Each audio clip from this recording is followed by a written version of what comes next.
Hey guys, this is the video for Chapter 8, Lesson 7. So in this video, we're going to be taking a look at Chapter 8, Lesson 7. And what we're taking a look at is slope-intercept form. And so this is really just a code, an equation that's a code for describing how to draw a line. So I would definitely write this in your notes. Y equals mx plus b, and label this slope intercept form. And so up until this point, we've been looking at equations that we can solve. Today's equation is a little bit different because it's not an equation we're going to try to solve. It's an equation that we're going to try to decode. So a few things that we're going to kind of take a look at are parts of this equation and what they mean. M, we actually have already talked about this in the past, but M is really just a way to describe slope. It's the letter we use to describe slope. And B is not a letter that we've really taken a look at, but that is a letter that we use to describe the y-intercept. So hopefully you're writing this down. And so if you see an equation, let's say I have an equation that says y equals 1/2 x plus 2, this is really a code for what's going on my graph. So I'm going to write this equation actually on this board here. Y equals 1/2 x plus 2.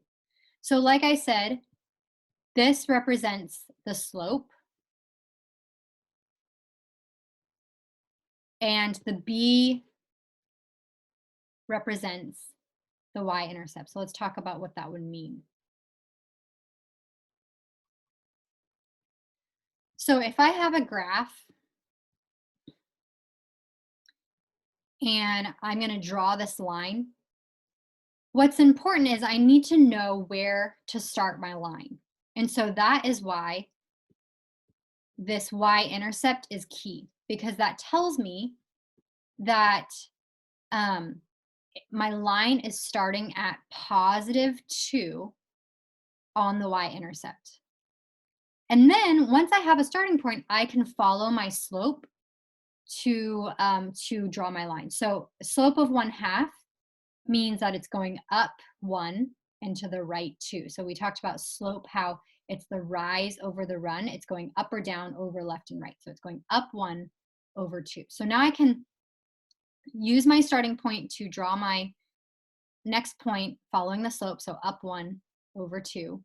And then I could do the same, up 1 over 2. And then I could connect my points. And if I wanted to extend my line, I could, because really technically a line goes out forever and ever and ever. So this is my line. This is the image of my line using this equation. So I'm not solving this equation. I'm really just turning the information that I have in here into what I need for my graph. So let's take a look at our study guide. If when we're working this out, we can understand that our equation is y equals mx plus b, and we know that m is our slope and the b is our intercept, then when we read our equation, whatever is with the x is m, whatever number is by itself is b, because that's in those corresponding positions. And so I could identify, okay, my slope is 4. Now, however, what would a slope be as, like, if it's a whole number, if it's a slope of 4, what would this be as a fraction? So one of my students here, what would that be as a fraction? How would I turn 4 into a fraction? Would it be 4 over 1? 4 over 1, very good. So really any whole number is just that number over 1. So this slope is actually 4 over 1. And when you're doing this, I'd like you to draw arrows on your page to show that the direction it's going in. So it's going up 4 to the right 1. That's just going to help us get into the habit of identifying this is not just a number, it's actually a movement of what's going on. And then the intercept, so where it's crossing over on the y-axis, is at positive 12. So all I'm doing here is identifying what the slope is and what the y-intercept is. So for number 2, my slope is negative 2 over 1, which means it's actually going down 2, because it's a negative, to the right 1. And then my y-intercept is actually a negative 1, because this is a minus 1. So that means my y-intercept is intercepting at a negative 1 on the y-axis.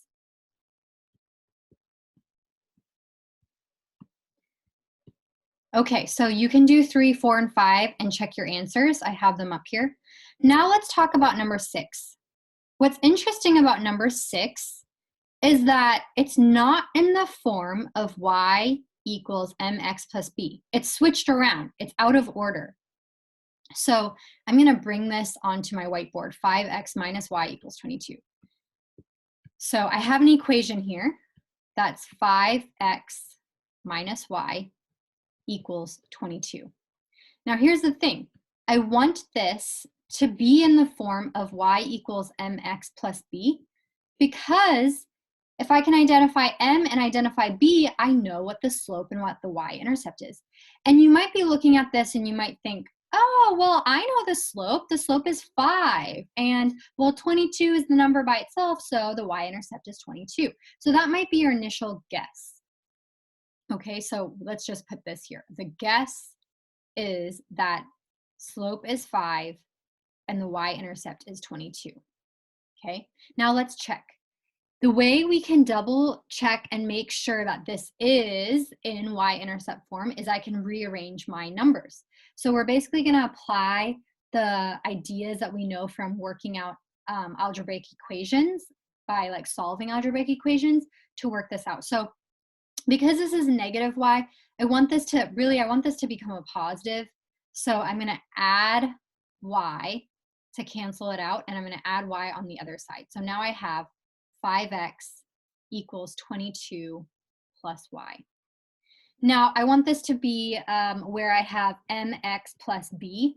So, and I want y by itself. So I'm going to subtract 22 here to get rid of it, and then subtract 22 on the other side to keep this balanced. Now when I write this, I have 5x minus 22, and I'm not solving this. I'm just rearranging it. So I'm not actually solving what is 5x minus 22. I'm just writing that out. So when I write this out, well, 5x minus 22 equals y is the same thing as y equals 5x minus 22. So now I actually have the y equals mx equation in the same format that I want it to be. And when I identify the slope is 5, and the y-intercept is actually negative 22. So be careful here, because your initial guess of thinking maybe the slope was 5 and the y-intercept was 22 was close, but a line where your intercept is at negative 22, where it's starting way down at negative 22 and then going up 5 over 1, up 5 over 1, is different from starting at positive 22 and then going up 5 over 1.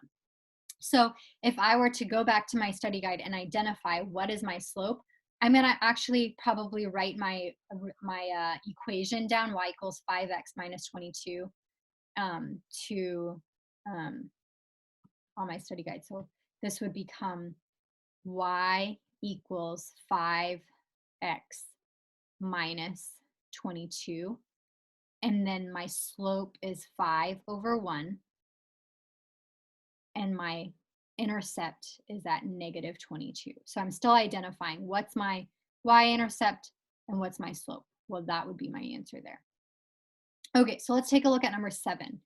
Again, it's not in order, so I'm going to bring this back to my whiteboard because I just have more room. So 3x plus y equals 8.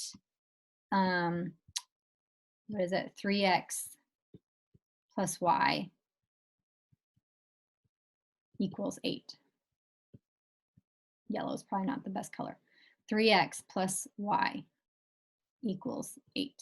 Okay, so I want to rearrange this so that it's in the form of y equals mx plus b, so that I can identify the information that I need. So I'm going to rearrange this. And the nice thing is y is already positive, so I don't want to move that. I just want to take away that 3x.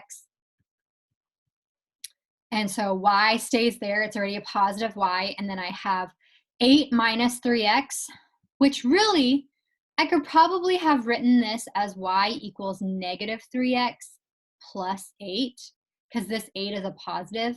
So if I kind of switch these two around, and I don't even know if I can switch these two around. Maybe not. Can't do it very well.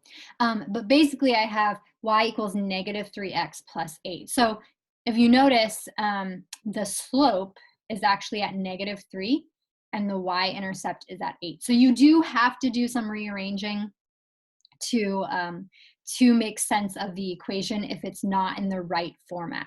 So I'm going to transfer this down on my study guide. Y equals negative 3x plus 8. So going back to our study guide, y equals negative 3x plus 8.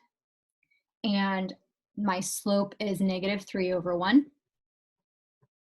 And the y-intercept is at positive 8. Okay, so you can take a look at numbers 9, 10, 11, and 12. I did the work here, but basically I'm just rearranging the equation by bringing what I don't want with the y to the other side, canceling it out from the y, and then bringing it to the other side and rewriting my equation and identifying my m and my b. And that's all I'm doing there. So I'm not solving the equation, I'm just rewriting it in the form of y equals mx plus b. Okay, so the next part we're going to look at is actually graphing it. So we've got an equation. We can identify, let's say we can identify that the slope here is 4 over 1. So I've already gotten used to being able to identify what's my slope, what's my y-intercept, and my y-intercept here is at negative 1. So that means I'm going to start my graph at negative 1. That's the starting point. And then I'm going to count up, going up 4 over 1 and draw another point. And then I could keep doing that if I can, but I really can't keep doing it because my graph doesn't really have enough room. And I can connect the two dots and extend it. So when I extend this, that's my line. Let's take a look at number 3. So I have a y-intercept at positive 5, so I'm going to count up on my y-intercept 1, 2, 3, 4, 5, and it's going up 1 to the right 4. So it's going up 1 to the right 4. I'm counting that out. That's my slope. And then I'm going to connect them. And that's my line. So all I'm doing is turning my equation into a picture now. Now let's do number 2. Number 2, it's a y-intercept at 4. Okay, there's my point. And it's a slope of 6 over 1. Okay, that's tricky because I really can't count up 6. It goes past my graph and I don't have room. So here is another trick that we can look at. I know that 6 over 1 is the same thing as negative 6 over negative 1 because a negative over a negative is also positive. And so this is the same equation. So I could look at this also, the slope as going down 6 over 1 to the left because it's a negative 1. So it's going down 6, 1, 2, 3, 4, 5, 6 to the left 1. And then when I connect my points, that actually is still on the same line as if I were going up 6 over 1. It's just going the opposite direction, going to the opposite side. Okay, so try 4, 5, and 6. See if you can do those, graph those out. Okay, so let's take a look. You can check your work to see if you got that right, but basically you've got your y-intercept and then your slope. Number 6, I just graphed it off my graph a little bit because the intercept was at negative 3 and this only went down to negative 2, so I just went down 1 and then counted up 5 over 1, 5 over 1. You could also count by 2s if it doesn't all fit in your graph, so you could technically count each box as counting up by 2s, but that's it. So there you go.